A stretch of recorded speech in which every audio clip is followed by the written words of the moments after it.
ముందర ఆశ్లేష నక్షత్రం, తర్వాత శనేశ్వర గ్రహం, తర్వాత కేతుగ్రహం, తర్వాత ఆశీర్వచనం. అందరినీ కూడా పరమ పవిత్రమైన యజ్ఞభూమి, వేదభూమి, గోదావరి మండలాంతర్గత గంగలకుర్రు గ్రామస్థిత సర్వమంగళ సమేత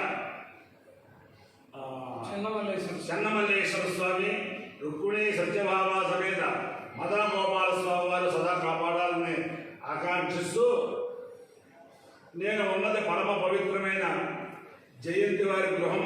ఈ గృహం యొక్క పుణ్య విశేషం ఏమిటంటే, శ్రీ శ్రీ శ్రీ జగద్గురు భారతీతీర్థ మహాస్వామి వారు విజయయాత్రలో ఈ గృహానికి వచ్చి సుమారు 2 గంటల సేపు ఇక్కడ గడిపిన పవిత్రమైన స్థలం.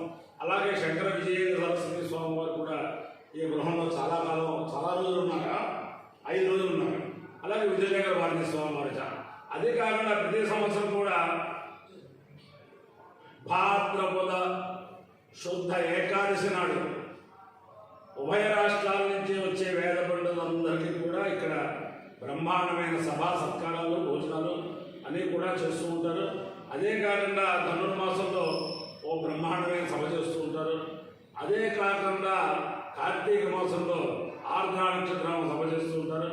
అదే కాకుండా ఎవరైనా ఏ కార్యక్రమాలు పెట్టుకున్నా, ఏం చేసినా నేను ఆత్మశ్రీ అని చెప్పి మా జయంతి సుబ్రహ్మణ్యం గారు ఈ గంగరకుర్రు అనే గ్రామం పూర్వం పౌండరీక 2 ఆహితాగ్ని సామ్రాట్ 2 జిల్లాల యాదవ్ గారు పనిచేసినప్పుడు మొత్తం ప్రపంచ ఖ్యాతి గడించింది. మళ్ళీ ఇప్పుడు మా జయంతి బాబు గారు, జయంతి సుబ్రహ్మణ్యం గారి వల్ల ప్రపంచ ఖ్యాతి. ఈ గంగలకుర్రు గ్రామానికి దారి అనేది లేని పరిస్థితుల్లో ప్రతి ఎక్సెస్, బైపాస్ ఎక్సెస్ కూడా గంగలకుర్రు నుంచి అమలాపురం వెళ్ళేటట్టుగా ఆయన ప్లాన్ రచించి, ఆయన ఉండే పలుకుబడిలో రాజకీయ నాయకులతో వాళ్ళతోటి మొత్తం చేసి గంగలకుర్రుని ఒక ప్రపంచ పటంలోకి తీసుకొచ్చారు. ఆయన ఆదర్శాలు ఏమిటంటే, వేద శాస్త్రాలు చాలా ఉత్తేజకరంగా అందరూ కూడా సనాతన ధర్మాన్ని పరీక్షించాలి ఆయన ఆకాంక్ష. అలాగే ఉభయ గోదావరి మండల సభలు అనేక సార్లు ఇక్కడ ఆతిథ్యం ఇచ్చారు. ఇప్పుడు కూడా నిన్న మొన్న కూడా చాలా అద్భుతంగా పరీక్షలు అన్నీ కూడా చాలా ఇది జరిగాయి. ఇవాళ మధ్యాహ్నం 3 గంటలకి 3 to 6 బ్రహ్మాండమైన వేద సభ జరుగుతుంది. అమలాపురం ప్రాంతాల్లో పరిసరాల్లో ఉన్నవాళ్ళు, అంబాజీపేట పరిసరాల్లో ఉన్నవాళ్ళు, కొత్తపేట పరిసరాల్లో 3ంటికి వస్తే ఈ వేద సభను కూడా చూడొచ్చు. ఈ యొక్క జయంతి సుబ్రహ్మణ్యం గారు అనేక సార్లు వేద పద్ధతుల విషయం ఆయన దగ్గర చెప్తే, ఆయన కొన్న పలుకుబడి రీత్యా కొన్ని పనులు నాకు చేయించి పెట్టారు. ఆయన ఇటుపైన కూడా వేద పండితులందరినీ కూడా ఉపాధి కల్పన చేసే కూడా ఆయన మీదే ఆకాంక్షిస్తూ ముందు ఆశ్రయకాంక్షిస్తాం. ఓం ఇదం సర్వేభ్యో అవిరస్సుష్టం ఏకామాశ్రేషాయ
సమస్థిత సర్వమంగళ సమేత చన్నమల్లేశ్వర స్వామి దివ్యానుగ్రహేణ రుక్మిణీ సత్యభామ సమేత మదన గోపాల స్వామి దివ్యానుగ్రహేణ చ సమస్త భక్తజనానాం కుటుంబానాం సమర్థవానాం పరివారాణాం క్షేమ స్థైర్య ధైర్య వీర్య విద్యాభయాయ ఆరోగ్య ఐశ్వర్యాభివృద్ధిరస్తు దేశోయం నిరుపద్రవోస్తు విశ్వస్య కళ్యాణవస్తు సర్వేజనా సుఖినో భవంతు ఓ బ్రాహ్మణేభ్యః శుభం భవతు భారత సైనికానాం వైదిక మార్గ ప్రవర్తకానాంచ వీర్యవత్తరత్వ సిద్ధిరస్తు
వామలింగేశ్వరం కాశీ విశ్వేశ్వరం వరం కృష్ణేశ్వరం త్రయంబగదీశ్వరం నాగలింగేశ్వరం శ్రీకేదారలింగేశ్వరం అగ్నిలింగాత్మకం జ్యోతిలింగాత్మకం వాయులింగాత్మకం ఆత్మలింగాత్మకం అఖిలలింగాత్మకం అగ్నిశోభాత్మకం అనార్యం అమేయం అచేయం